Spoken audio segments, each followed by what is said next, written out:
স্বাগত আমাদের প্রতিদিনের সকালের আয়োজন এশিয়ান সংবাদ বিশ্লেষণের সাথে আছি আমি কামরুল ইসলাম হৃদয়। দর্শক, প্রতিদিনের মতো আমরা এই অনুষ্ঠানের মাধ্যমে দেশের শীর্ষ স্থানীয় সকল পত্রিকার প্রধান প্রধান শিরোনাম তুলে ধরি ও আলোচনা করি। তো চলুন দেখে নিই এখন পর্যন্ত যে দৈনিক পত্রিকাগুলো আমার হাতে আছে তার উল্লেখযোগ্য শিরোনামগুলো।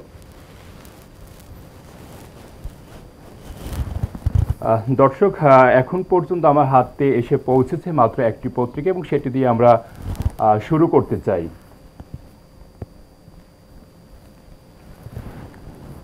পত্রিকাটি যেটি আছে এই মুহূর্তে আমার হাতে সময়ের আলো পত্রিকা। সময়ের আলো পত্রিকা বড় করে যে প্রধান শিরোনামটি করেছে জুলাই বিপ্লব নিয়ে, সেটা ঘোষণাপত্র কর্মসূচি স্থগিত।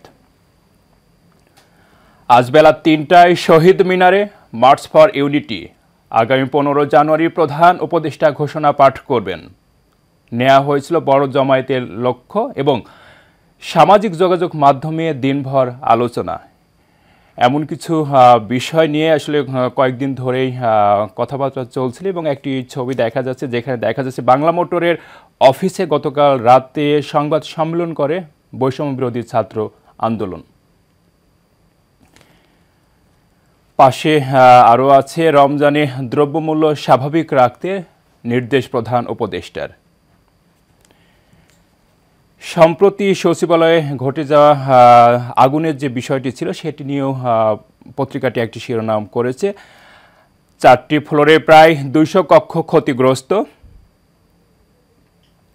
পোড়া ভবন সংস্কার করে ব্যবহার করা সম্ভব এবং সচিবালয়ের নিরাপত্তার দায়িত্ব থেকে সেনা প্রত্যাহার। এবং সচিবালয়ে আগুনের ঘটনায় আজ প্রাথমিক তদন্ত প্রতিবেদন জমা দেওয়ার সময়।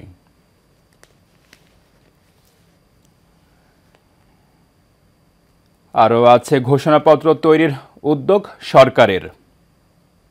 পাশে বিএনপি জামাত নিয়ে একটি শিরোনাম আছে। বিএনপি জামাতের চোখ দুই রকম, অর্থাৎ জামাত এবং বিএনপি বর্তমান সময়ের প্রেক্ষাপটে আসলে বৃহৎ দুটি দল এবং তাদের গুরুত্বও কিন্তু আসলে দেশের রাজনৈতিক অবকাঠামো পরিশ্রমে কিন্তু অনেক গুরুত্বপূর্ণ। এবং কয়েকদিন ধরে কিন্তু দেখা যাচ্ছে আসলে বিএনপি এবং জামাতের মাঝে একটা বিরোধ এবং আসলে কে কার সাথে জোট করবে। এবং গতকাল একটি পথসভায় আমরা দেখেছি যে রুহুল কবির রিজভী বলেছেন যে জামাতের বর্তমান আমির আসলে গত সরকারের আমলেও নির্বাচন নিয়ে কিছু আসলে ছিনিমিনি খেলা করেছিল এবং আসলে রিজভী যেটি আসলে বলতে চেয়েছেন যে আসলে জোট করতে হলে বিএনপির সঙ্গে জামাতকে করতে হবে, এমনটি আসলে চলছে কথাবার্তা এবং যার প্রেক্ষাপটে আসলে দুই দলের মধ্যে একটা পরস্পর বিরোধী কথাবার্তা চলছে। বই উৎসব হচ্ছে না এবার, খরচ বাঁচাতে অনলাইনে হবে উদ্বোধন। পত্রিকাটি নিচের দিকে আরও কিছু শিরোনাম করেছে, সেগুলো আমরা এক নজরে দেখে নিতে চাই। শতবর্ষী জিমি কার্টারের জীবনাবসান, বাদাম চাষি থেকে মার্কিন প্রেসিডেন্ট। ব্রিটেনের চাপের মুখে টিউলিপ, কেড়ে নেওয়া হতে পারে দায়িত্ব, আইন ভঙ্গের দায়ে বড় অঙ্কের জরিমানা। ভোটার তালিকা নিয়েও একটি শিরোনাম আছে। ভোটার তালিকা আগামী 2 মার্চ চূড়ান্ত হবে বললেন নির্বাচন কমিশনার। এবং শেষের দিকে যে বিষয়টি পত্রিকাটি গুরুত্ব দিয়েই শিরোনাম করেছে, শেখ হাসিনার ঘৃণা স্তম্ভে ফের জুতা ঝাড়ু নিক্ষেপ। নিচের দিকে পত্রিকাটি তার একটি ছবিও ছাপিয়েছে। ঢাকা বিশ্ববিদ্যালয়ের টিএসসিতে সোমবার ঘৃণা স্তম্ভে নতুন করে আঁকা ফ্যাসিস্ট শেখ হাসিনার ছবিতে জুতা নিক্ষেপ করে বিশ্ববিদ্যালয়ের সব ক্রিয়াশীল ছাত্র সংগঠন। দর্শক, এই ছিল সময়ের আলো পত্রিকার উল্লেখযোগ্য শিরোনাম। এবং দর্শক, এই পত্রিকা কিন্তু বেশ কয়েকটি বিষয় কিন্তু আসলে গুরুত্ব পেয়েছে। যেমন আজ কথা ছিল যে আসলে জুলাই বিপ্লব নিয়ে ঘোষণাপত্র কর্মসূচি যেটি সেটা আসলে কিন্তু ঘোষণা করা হবে, কিন্তু সেটিকে না দিয়ে গত রাতে বাংলা মোটরের বৈষম্য বিরোধী ছাত্র আন্দোলনের যে অফিস আছে সেখানে তারা কিন্তু একটি বেশ অনেক সময় তারা ছিল এবং সেখান থেকে তারা একটি ঘোষণা দিয়েছে যে না, এখনই তারা আসলে ঘোষণাপত্র দিবে না, যেটি আসলে যদি দিতেই হয় তাহলে 15 জানুয়ারির দিকে বর্তমান অন্তর্বর্তীকালীন সরকারের যে প্রধান উপদেষ্টা আছেন ওনার মাধ্যমে হবে এবং এটিকে গ্রহণযোগ্য বলে মনে করেন। পাশাপাশি যে বিষয়টি আসলে ওনারা করছেন সেটি আজ বিকেল 3টার সময় কেন্দ্রীয় শহীদ মিনারে তারা একটি লং মার্চ কর্মসূচি আসলে ঘোষণা করেছে, যেখানে তারা আহ্বান করেছে দেশে আপামর জনতাকে সেখানেই সমবেত হওয়ার।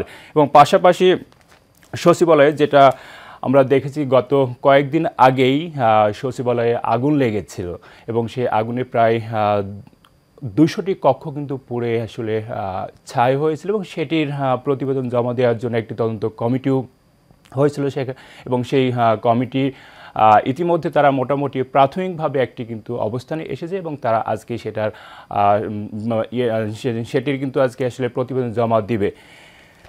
তারপর আমরা দেখেছি যে আসলে প্রতি বছর বছরের শেষে অর্থাৎ বছরের শুরুতে 1 জানুয়ারিতে বই উৎসব হয়ে থাকে এবং বই উৎসবের মাধ্যমে ছাত্রদের যে একটা আমেজ ভিতরে কাজ করে সেই জিনিসটা কিন্তু দেখা যায়, কিন্তু সেটি থেকে আসলে এবছর আসলে পিছিয়েছে আসলে এ কারণেই যে আসলে খরচ কমানোর একটা বিষয় থাকে, পাশাপাশি আসলে বইগুলো এখন পর্যন্ত সেভাবে কিন্তু আসলে সংগ্রহ করা বা ছাপার যে একটা বিষয় থাকে সেটি শেষ করতে পারেনি, যে কারণে এবার আসলে বই উৎসবের যে বিষয়টি সেটিও কিন্তু এবার হচ্ছে না। শেষের দিকে পত্রিকাটি যেমন ব্রিটেনে চাপের মুখে টিউলিপ, অর্থাৎ কয়েকদিন আগেই কিন্তু অন্তর্বর্তীকালীন সরকার যুক্তরাষ্ট্রের যে ব্যবস্থা আছে সেখানে কিন্তু বাংলাদেশের যে টিউলিপ আছে সেখানে একজন এমপি বা মেম্বার অফ পার্লামেন্ট উনি বাংলাদেশের কিছু বিষয়ে ইনভলভ ছিলেন, যেখানে আসলে দুর্নীতির মাধ্যমে সম্পদ অর্জনের একটি বিষয় তাকে নিয়ে বিভিন্ন পত্রপত্রিকাও লিখেছিল এবং যার প্রেক্ষাপটে ব্রিটেনে তার বিরুদ্ধে কিন্তু একটা সাজা হওয়ার একটা সম্ভাবনা আছে, এমন বিষয়কেও কিন্তু পত্রিকাটি গুরুত্ব দিয়ে শিরোনাম করেছে। দর্শক, আমরা আরও কিছু বিষয় আলোচনা করব, যেমন শেষের দিকে আরও আছে সময়ের আলো পত্রিকার শেষের দিকে আরও বেশ কিছু শিরোনাম করেছে। কর্মক্ষেত্রে নিহত 905, আহত 218 শ্রমিক।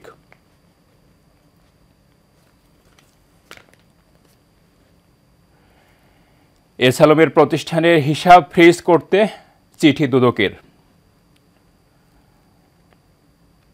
31st নিয়ে একটি শিরোনাম করেছে পত্রিকাটি। 31st নাইট ঘিরে কোনো হুমকি দেখছে না ডিএমপি। ডিএমপির পক্ষ থেকে 31st নাইটে আতশবাজি ও ফানুস ওড়ানো সম্পূর্ণ নিষিদ্ধ করা হয়েছে।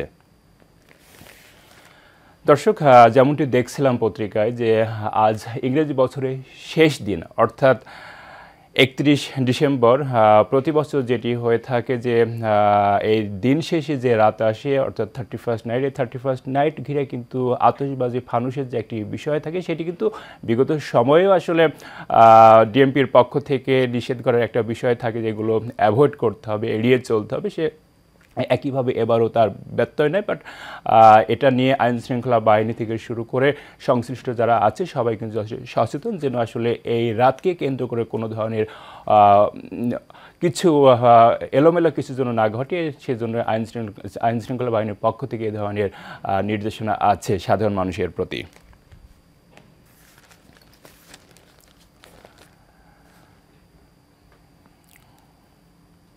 দর্শক, আদানির বিদ্যুৎ নিয়ে টানা পড়েন এমনই একটি শিরোনাম আছে এবং শেষের দিকে বেতন দাবিতে ঢাকা টাঙ্গাইল মহাসড়ক অবরোধ শ্রমিকদের।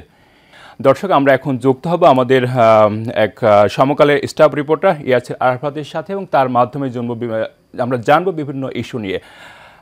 ইয়াসির আরাফাত, আপনি শুনতে পাচ্ছেন? জি জি, শুনতে পাচ্ছি। আপনাকে স্বাগত আমাদের অনুষ্ঠানে, আশা করি আপনি ভালো আছেন।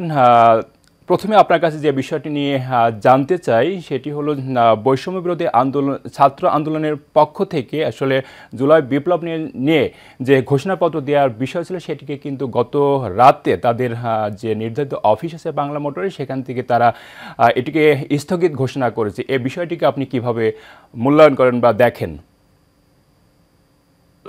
ধন্যবাদ।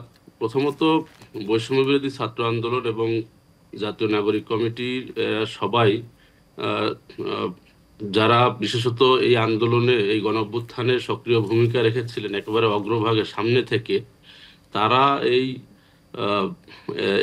31শে ডিসেম্বর একটি বড় কর্মসূচি ঘোষণা করে, তবে কর্মসূচি সম্পর্কে বিস্তারিত তেমনটি না বলে মানুষের মধ্যে এক ধরনের আশা এবং এক ধরনের সাসপেন্স তৈরি করেছিলেন। সেই জায়গা থেকে সোশ্যাল মিডিয়া সহ রাস্তাঘাটে বিভিন্ন জায়গায় এ নিয়ে আলাপ হয়েছে। আমি দেখেছি যে মেট্রো রেলে এবং ঢাকার বিভিন্ন দোকানে মানুষ এগুলো নিয়ে আলাপ করছে যে বোধহয় সংবিধান বাতিল হবে, বোধহয় নতুন কোনো পার্টি আসবে। তো এরকম বিভিন্ন একটা একটা আগ্রহের জায়গা ছিল মানুষের তাদের প্রতি, এবং সেই জায়গা থেকে আহ, তারাও এমন একটি প্রস্তুতি নিয়ে রেখেছিলেন।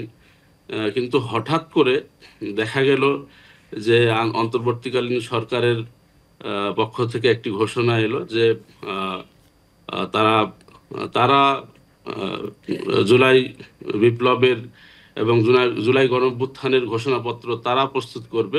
ঐক্যের একটি রাজনৈতিক এবং বিভিন্ন পক্ষের সঙ্গে কথা বললে তারা এটি প্রস্তুত করবে এবং ঘোষণাটি সম্মুখে আনবে।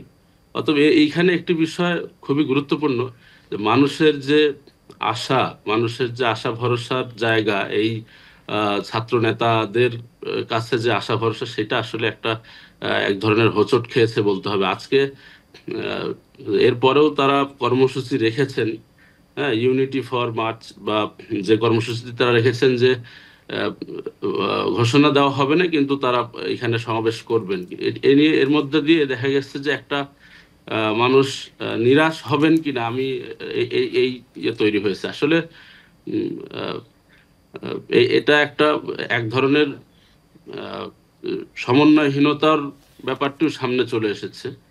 তো আমার মনে হয় যে এখানে উচিত ছিল যারা ছাত্র উপদেষ্টা আছেন এবং যারা বৈষম্য বিরোধী ছাত্র আন্দোলনে আছেন, এদের মধ্যে যেহেতু সার্বক্ষণিক একটা যোগাযোগের ব্যাপার রয়েছে, তো তাহলে এই এমন পরিস্থিতি কেন তৈরি হলো, বা এই ধরনের ঘটনা এর আগেও কয়েকবার দেখা গেছে যে উভয় পক্ষের মধ্যে এক ধরনের সমন্বয়হীনতা বা সমন্বয়ের অভাব, এই জায়গাটা আরো, এরা যেহেতু সমন্বয়ক তাদের তো এই জিনিসগুলো আরো বেশি বোঝা দরকার ছিল। আহ, আশা করি পরবর্তী থেকে এরকম বারবার মানুষকে এক ধরনের কথা বলে আবার সেখান থেকে সরে এসে নিরাশ করার ব্যাপারটি আর যেন না যেমনটি আপনি ঘটে। আসলে এতে বলছেন যে আসলে এখানে কিন্তু একটা বিষয় আছে, সেটি বেশ কয়েকদিন ধরে বড় যে বৃহৎ রাজনৈতিক দলগুলো আছে বিএনপি জামাত, বিশেষ করে এই দুটাকে এখন বড় হিসাবে চিহ্নিত করা হচ্ছে এবং এটিকে বেশি গুরুত্ব দিচ্ছে মানুষ। তো তাদের দিক থেকেও কিন্তু আসলে এটি নিয়ে একটু আসলে বলার আছে, হ্যাঁ। তো যে কারণে হয়তো তারা তাদের জায়গা থেকে হয়তো ফর টাইম বিং তারা এখান থেকে সরে এসেছে এবং তারাও ভাবছে যে এটি যদি আর কি জনমানুষের সঙ্গে থাকতে হয় তাহলে এটা প্রধান উপদেষ্টা হয়েই যদি আর কি এটি ঘোষণা হয় তাহলে ভালো হয়, এমন বিষয়টিকে তারা হয়তো ভাবছে। তো আমরা একটি আরেকটি, বিষয় জি প্লিজ। দেখুন, আহ, বড় দল বিএনপি নিঃসন্দেহে সবচেয়ে বড় দল বাংলাদেশের, এবং জামাতে ইসলামীও একটি অন্যতম দল। তো তারা তাদের ভাবনাগুলো কিভাবে এই ঘোষণাপত্রে ইনক্লুড করা হবে সে বিষয়টাও হয়তো বৈষম্য বিরোধী ছাত্র আন্দোলন এবং আরো যারা আছে তাদের ভাবনায় ছিল। যদি না থেকে থাকে সেটা তো আসলে মারাত্মক ব্যাপার। কিন্তু এখন সরকার যে ঘোষণাপত্রের কথা বলছে, আমরা গত 6 মাসে একজন সংবাদকর্মী হিসেবে বিভিন্ন উপলক্ষে দেখেছি যে এই অন্তর্বর্তী সরকার আসলেই জুলাই স্পিরিট ধারণ করে এগিয়ে যাওয়ার ক্ষেত্রে অনেক জায়গায় এ ধরনের সমন্বয়হীনতার পরিচয় দিয়েছে। তো এখন এই ঘোষণাপত্র যে তারা কতটুকু করতে পারবে বা তাদের দিক থেকে সেইখানে কতটুকু সন্তোষজনক হবে সেটা নিয়েও প্রশ্ন রয়েছে। হ্যাঁ, বিএনপি সহ বড় দলগুলো, রাজনৈতিক অংশীজন যারা, তাদের সঙ্গে যদি আলাপ না করেই 31 ডিসেম্বরের ঘোষণাপত্রের কর্মসূচি বৈষম্য বিরোধী ছাত্র আন্দোলন দিয়ে থাকে, তাহলে সেটি আরো বড় সমন্বয়হীনতা বা অন্যায়, মানে ইয়ে হবে সেটা বলবো। কিন্তু শেষমেশ যেটি দাঁড়াচ্ছে যে রাজনৈতিক দলগুলো যতটুকু যতটুকু অবদান বা রাখতে পারবে এই ঘোষণাপত্রে, এর চেয়ে আমি আমি এখনো মনে করি যে বৈষম্য বিরোধী ছাত্র আন্দোলন যেহেতু গণঅভ্যুত্থানের নেতৃত্বে ছিল, হ্যাঁ এর মধ্যে সব পক্ষই ছিল, শ্রমিক ছিল, কৃষক ছিল বা অন্যরা যারা ছিল, প্রত্যেকেই এই গণঅভ্যুত্থানে অংশগ্রহণ করেছে। তেমনিভাবে বিএনপিও করেছে, জামায়াত করেছে, শিবির করেছে, ছাত্রদল করেছে। তো সবার অংশগ্রহণেই তারা জনাব এটি ইয়াসির প্রস্তুত আহমেদ, করেছে আপনাকে বলে অনেক ধারণা অনেক করছে। ধন্যবাদ আমাদের সাথে যুক্ত হওয়ার জন্য। দর্শক, আমরা যুক্ত হয়েছিলাম সমকালে স্টাফ রিপোর্টার ইয়াসির আরাফাতের সাথে, এবং তার মাধ্যমে আমরা বেশ কিছু তথ্য আমরা জেনেছি। আসলে দর্শক, আমরা দেখতে দেখতে প্রায় আজকে আমরা অনুষ্ঠানে একেবারে শেষ পর্যায়ে। তো আমরা আবারও দেখা হবে আগামীকাল ঠিক একই সময়। ততক্ষণ ভালো থাকুন, সুস্থ থাকুন, এশিয়ান টিভির সাথেই থাকুন। এতক্ষণ আমাদের সাথে থাকার জন্য ধন্যবাদ সবাইকে।